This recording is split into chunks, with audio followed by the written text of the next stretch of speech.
Good afternoon to you, everybody. Welcome into Live at 5 on this Friday afternoon, the second Friday of the month of July. Time is slipping away from us. Can you believe it? And in less than 3 weeks, schools for the 2024-25 session will be back.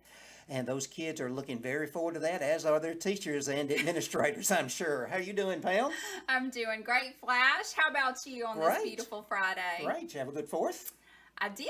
I sure did. Of course, I worked, as you know. That's what we in the news do. We work on Friday, July 4th. And what was it? Oh, we went back. No, we went back on Friday because it rained out on Thursday night. So we had to go back on Friday night. So it was just work. Yeah, it was, and a big crowd out there on Friday night. They returned out to Birdsong for the fireworks display at 9 o'clock. I saw a lot of videos, and it was just a wonderful, wonderful display. And fireworks in my neighborhood continued all the way through this past Monday, I think. Yeah, I think there were even some fireworks last night. I was waiting for them to run out. Well, since we haven't been on, we missed last week. Since we haven't been on in a couple of weeks, several things to talk about today. That's right, and you need to get started because you went somewhere very special over the weekend and celebrated someone very special. Last Saturday, 11 o'clock, over at the Carroll County Courthouse on the town square in Huntington, a celebration to a hometown individual, Hunter Inslee. What a great young man he is, and we know the heroics that man had in regards to the College World Series a couple of weeks ago out in Omaha, Nebraska. Actually, as things worked out, he scored with that slide to home plate. Hunter scored what proved to be the winning run and give the national championship, the College World Series baseball championship, to the Vols. And I bet there were about 400 or 500 people lining the court square last week to welcome home Hunter to the town of Huntington. Several men chosen as trustees of the Benton County Jail are learning that hope can grow no matter the situation. Among those selected for the trustee program, James Scott, Jonathan Hill, and Jason Frog Grimes shared a moment with WRJB about how the inmate garden and other programs have instilled a sense of purpose in each of them. Here, happy to do this, and I've learned a lot out Scott here. said, I didn't know "We're happy to be anything here about and happy to do this, growing and I'm blessed to be anything in this program. until I I'm got lucky here. to be I've learned here. I could feed enjoy myself. being I learned how out to here, do all giving this. back and We paying got back for the watermelons, roles that I've done. we got That corn, was a sentiment we got that all was kinds shared of by stuff most out of here. the trustees. And we've learned He was all this brought and out done all over this from just since Carroll County and offered a I've been position here. in the trustee program. He said Hey, the I'm program James that Scott, Sheriff Kenny and Christopher we're out here at staff the has inmate implemented garden. has given him a whole new outlook This is just on what we life. got today. We got Full over interviews with the 250 trustees pounds and of the squash, sheriff and correctional probably officers 75 can be pounds found of on oatmeal. WRJB And this is like every 2 or 3 days we get this much out here. And we're out here at least 3 or 4 days a week when we're not. Well, the first Monday of July, back on July 1st, I believe it was, Benton County School Board, the School Board of Education, honored two outstanding individuals with Distinguished Service Awards that particular night. Sherry Norwood, who has been a longtime employee of the central office out at the school system. I mean, she received a Distinguished Service Award, and a teacher from Big Sandy School, Pamela Warren, also received a Distinguished Service Award given by Mr. Mark Florence, Director of Schools. So congratulations to those two young ladies. Now, how hard was that for you to say Pamela from a different kind of name? I had Mirabella on my mind for some reason, but Pamela Warren, and there's her husband Alan and her son Tyler. We know Tyler very well and all the accomplishments he has in the world of music. He's a worldwide traveler. He sure is. He sure is one of those that put Benton County on the map, isn't he? Been the last several years been touring with a group called Queen Extravaganza and does some independent projects of his own. So he's an outstanding individual, and our congratulations to Pamela and their entire family, as the Norwood family as well. Their family members were out there too that night. Another garden story of a different variety. For Mike Katrusta, owner of Mike's Produce, planting and harvesting more than 20 acres these days, Katrusa said his farm, Mike's Produce on Hargis Road, has come a long way from its original quarter-acre beginnings. From tomatoes to watermelons, Mike's Produce starts at workday long before most folks wake up in the morning. Katrusa said that most days work gets going around 4 a.m. Flash. I didn't know there were 2 4s in a day. How about you? Some folks are just calling it a night at 4 a.m. in the morning. I've done that too.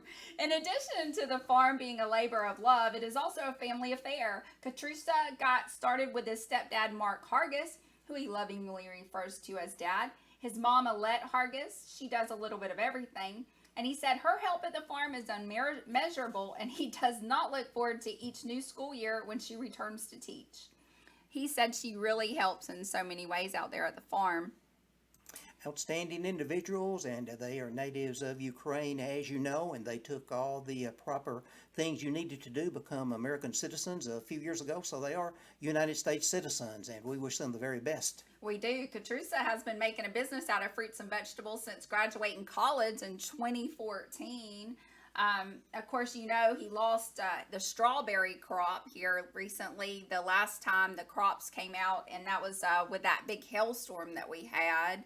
So he didn't have strawberries, but that just kind of goes along with what he said, is that it's a kind of business that depends on the weather, getting enough resolute workers and community support. But he knows how blessed he is to do what he loves every day. And the Tennessee Farm Bureau has also recognized Mike as Tennessee Young Farmer of the Year for 2 or 3 years as well. So congratulations on that. Absolutely. And on the day that WRJB visited Mike's Produce, there was a ribbon cutting ceremony, and many shoppers who came to get their favorite fresh fruits and vegetables, say that fast, solidifying that Katrusa and the farm are just as important to the community as the community is to the farm. If you haven't been out there, go out and see him out at Mike's Produce on Hargis Road here in Camden. Good event this morning out at Briarwood School in Camden, part of the Benton County Library Summer Kids Youth Program. This morning, a demonstration of science, several science demonstrations given by some of our great friends over from the Comores plant over in New Johnsonville. Rachel Richards, we know her as Rachel Baker, of course. She led a team of scientists from over Comores with several experiments out that some of the kids took part in, and it was just a wonderful, wonderful morning out at Briarwood School. 5 ladies at the Benton County Jail graduated recently from a women's mentoring group called Mining for Diamonds. It has had the ability to change the trajectory of their lives, according to Benton County Sheriff Kenny Christopher and the program director, Linda Zanatti. The program was initially mentioned more than 2 years ago, but it took Zanatti some time to get the education and certification to implement it locally. She said her story is not so different from the women that sat before us on Monday, July 8th. She opened up the conversation and she was sitting with those and me and several of the graduates on Monday. Each conveyed how the program has changed how they view themselves and their outlook on their futures. Mining for Diamonds started with 10 ladies. 4 were transferred to rehabilitation facilities and 1 dropped and 5 graduated. Zanatti said having the opportunity to be blessed with the women and the things that they exhibited and the trust they allowed has been life-changing for her also. So it was a great program that not only the ladies benefited from, but also Linda Zanatti. So there's more coverage that'll be available on WRJBradio.com and on our social media pages. And we want to say a shout out to this young lady. We're going to have this young lady that you see pictured up right now. This is Stella Higdon from over at Brewston, the Brewston-Hollow Rock area. She has been participating in pageants for a long, long time, and she's going to be participating in just a few days down in Jackson, Tennessee for the title of Miss Teen Tennessee Volunteer. It's held in connection with the Miss Tennessee Volunteer pageant, and she is representing Stella's title this year is Miss TriStar Teen. So we're looking forward on the program in the morning to talk with her about her pageant role and the other things she's involved with. And that pageant coming up right away in Jackson, and she'll be one of the contestants, and we wish her the very best. Looking forward to seeing her in the morning. Well, she is just a beautiful young lady. So she's going to be with you tomorrow on 7570. Is that right? That's exactly right. She's written a book, and we're going to be talking about that talks about things in regards to her platform. Each of these young ladies competing for the title, they have to have a platform and a cause. So we'll be talking about that as well. So I'm looking forward to that program. So join us at 8 a.m. for Operation 7570. Taking it back to last week on Wednesday, July 3rd, Carroll Bank and Trust celebrated customers during their Independence Day celebration. On Wednesday, John Killen and the fine folks at Carroll Bank and Trust celebrated their customers with a cookout complete with grilled hamburgers, hot dogs, chips, and a plate, well as ice cream. Killen said it was a wonderful way to show just what customers mean to the CB&T family. A lot of good food out there that day. It sure was. Well, that's about all the news that we have for this week, Flash. Did we miss anything? Well, just want to let everybody know that early voting started today for the August 1st election, which is just around the corner. As you know, the Election Commission office located down on Maple Avenue in Camden. It will be open Monday through Friday between the times of 8 a.m. and 4 p.m. for people that would like to cast a ballot by the early voting process, of course. And they're going to be open, I think, the next 2, possibly 3 Saturdays to accommodate you between the times of 8 a.m. to 12 noon on Saturdays, in case you can't get down there during the week, all in preparation and anticipation of the August 1st elections coming up, a county general election and a statewide primary, Republican and Democratic statewide primary, all as we choose candidates that will be going forth in the month of November. Lots of things coming up on the November ballot I've been hearing about.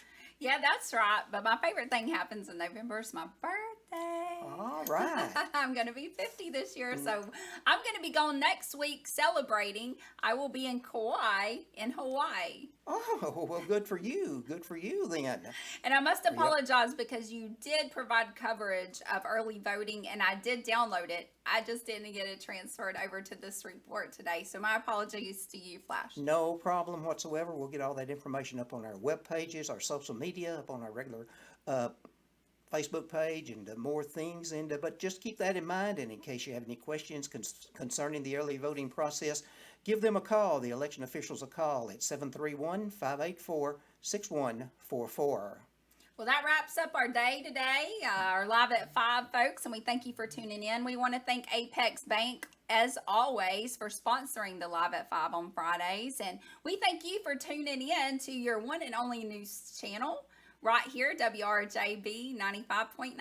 And we will see you next Friday at 5 o'clock, the top of the hour. And again, join us tomorrow for 7570. And we look forward to everybody having a safe and happy weekend. Stay cool, everybody. Until next week, good Bye-bye. night. Bye-bye.